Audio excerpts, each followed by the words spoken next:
Hello, everybody. Happy Sunday. Today, I want to talk to you guys about how to not go broke traveling.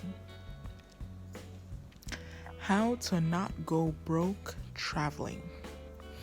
And there are a number of tips that I have for you guys because a lot of people, especially now that we're in this social media era, see people traveling and living their best life. Everything looks great.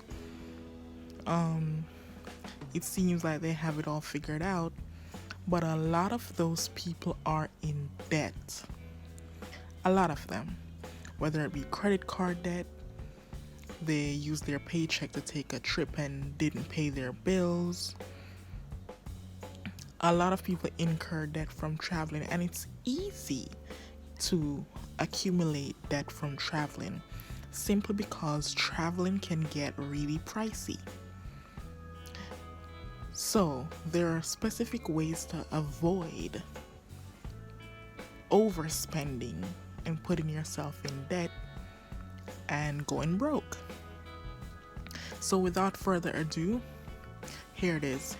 Tip 1: do not, if you can help this, absolutely do not purchase from airport restaurants.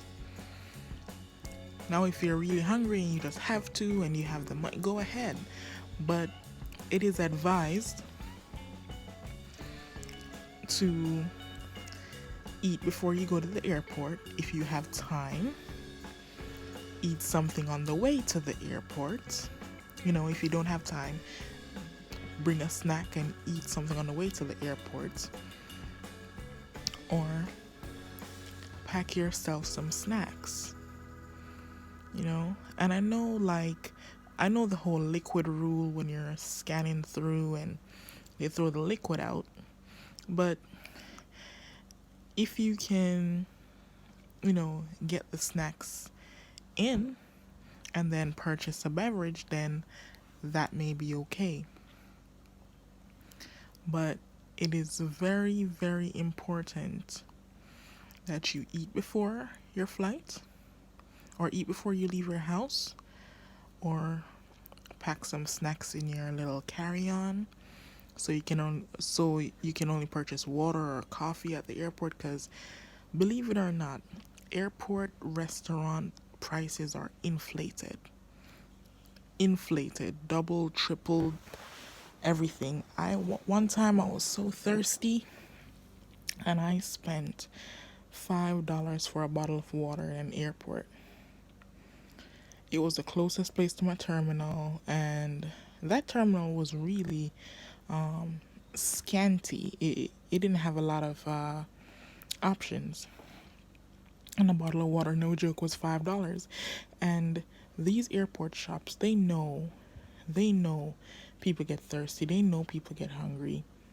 And who's gonna wanna go back out and then come back in after they have done scan their boarding pass and everything like that, right?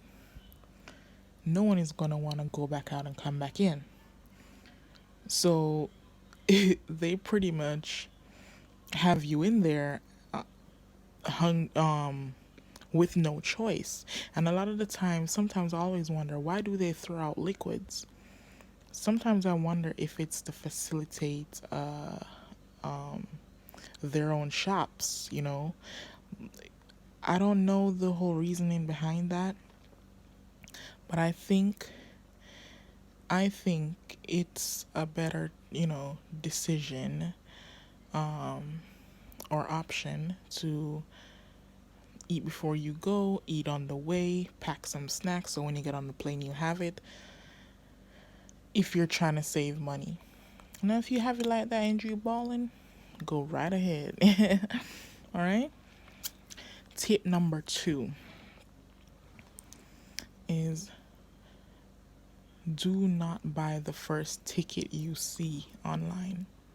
Say you're planning a trip to, say, LA. and you found a ticket that's it seems within your budget and everything, don't just buy it. Shop around because you could save even more money. Say you can afford $300, you see a ticket for 305. You're like, ooh, okay, I can afford that. It's just $5 more. Don't do that. You want to save money,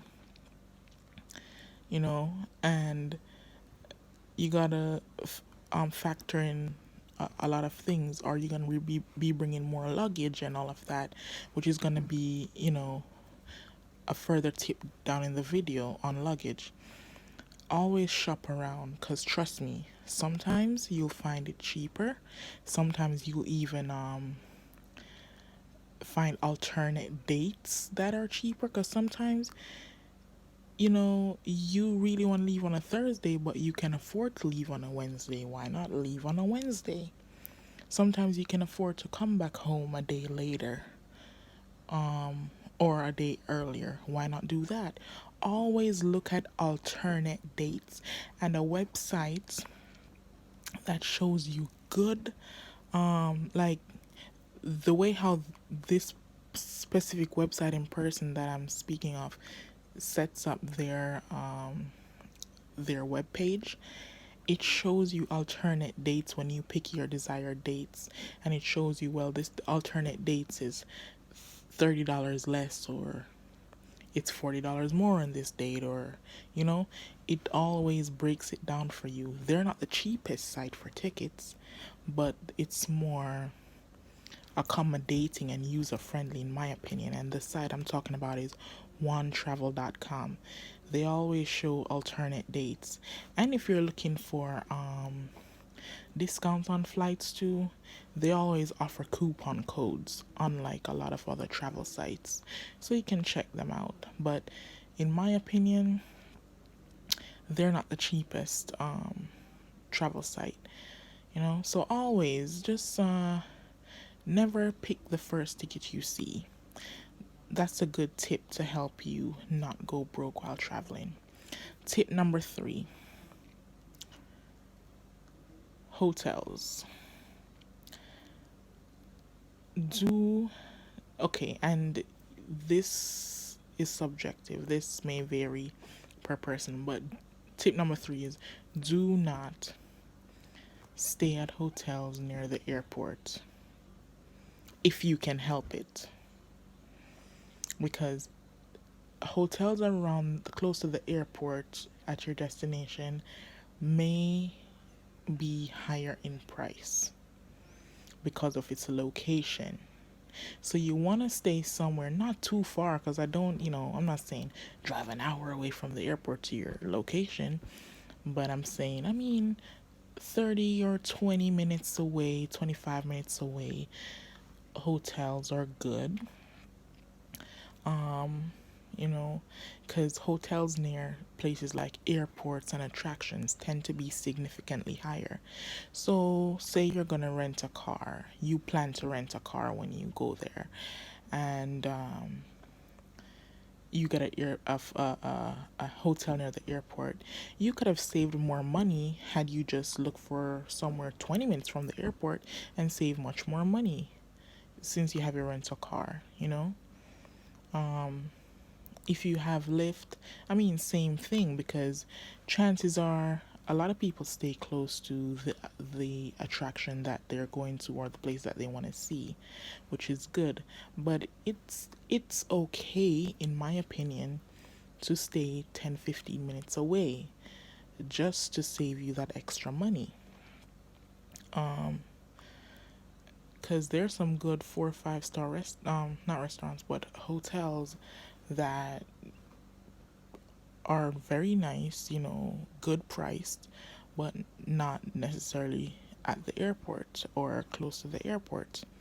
Because think about it. If you're going on vacation, you don't need to be near the airport until the day when you are leaving, right? So that would be my tip, is don't rent accommodations, don't rent hotels near to the airport or any major attractions, right? Tip number 5: I'm sorry, 4. Geez, what's up with my counting? Tip number 4 is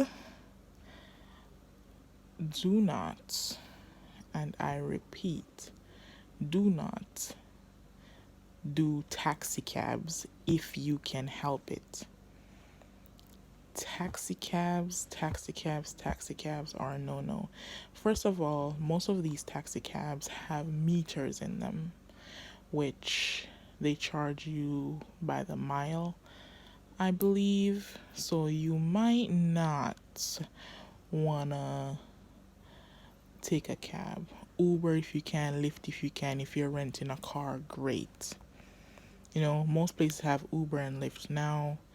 If you absolutely cannot do that and you have to take a cab, then, it is what it is. But if you can, I would suggest Uber and Lyft and compare the prices before you travel, because in some instances Lyft is cheaper, in some instances Uber is cheaper. So that's always a good way to get around whatever city you're in or visiting or whatever the case might be. Tip number 5 is luggage. Luggage. Do not overpack. And this is very easy to do, especially for us women.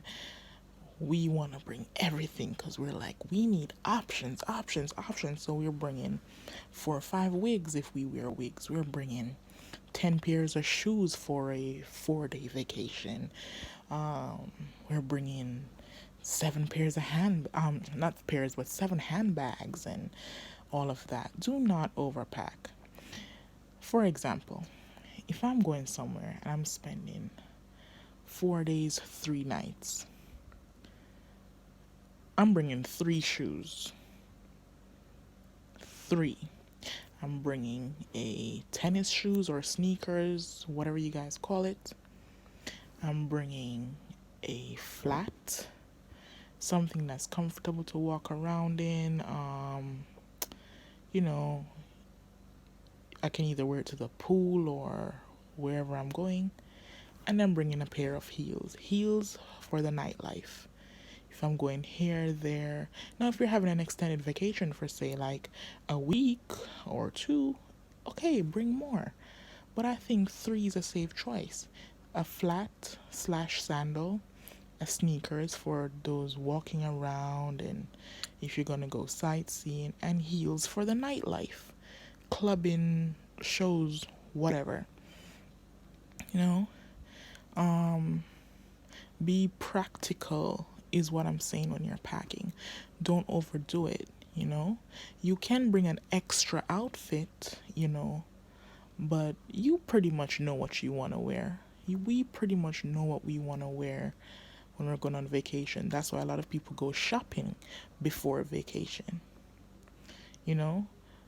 So plan out your days, plan out your outfits, bring one backup outfit just in case anything goes wrong, any stains, you know, things like that. But do not overpack, because that can lead to you being overweight, which leads to the airport charging you overweight fees, and no one likes to be hit with a unexpected heavy luggage fee at check-in, right? Okay. And this leads me to my next tip for not going broke while traveling is do not overspend on clothes for traveling. A lot of times we're going on vacations and we're like, oh, I have to have all new items. I'm bringing this. I'm going to shop there. Don't break the bank on clothes and shoes. Don't do that. Look in your closet. See what you have. Pinterest. The app Pinterest is your best friend. And it's there for a reason. Pinterest can help you put outfits together that you would have never thought of. So, say you have a pair of jeans, but you don't know if your blouse goes with it, or if you put a blazer over the blouse, if you can dress it up with heels or dress it down with sneakers or flats. Pinterest is your tool. What earrings go with this? Should I wear a drop earring or a hoop, a knob with this dress? Pinterest is there to help you, whether you're plus size, straight size, man, woman, teen. It does not matter. Use Pinterest as a tool to style yourself with the clothes you already have in your closet. Now, if it's a special occasion and you feel like, hey, I want a new dress, go ahead, buy a new dress. Getting a new dress doesn't mean you have to get a new shoes. Getting a new shoes doesn't mean you have to get a new jeans. Put things together. Learn to put things together and, you know, put a nice outfit together and enjoy yourself. And you'll save money when traveling. That way, you don't, every time you're traveling, you're getting new this, new that. And we live in a social media era now where people feel like, oh, I can't be seen in this twice. Who cares? You bought it, it's yours, right? Don't go broke trying to keep up with the Joneses. It's not worth it. Vacationing should be fun, hassle free, and more importantly, debt free, right? So, I hope these tips help you guys. If you guys have any tips you want to share, leave them in the comments below. Let's all interact. This is a safe place. Let's all interact and tell me, what are your tips on saving money? And remember, don't go broke traveling. Have a great day, guys, and a great week. And I'll see you for my next video. Bye.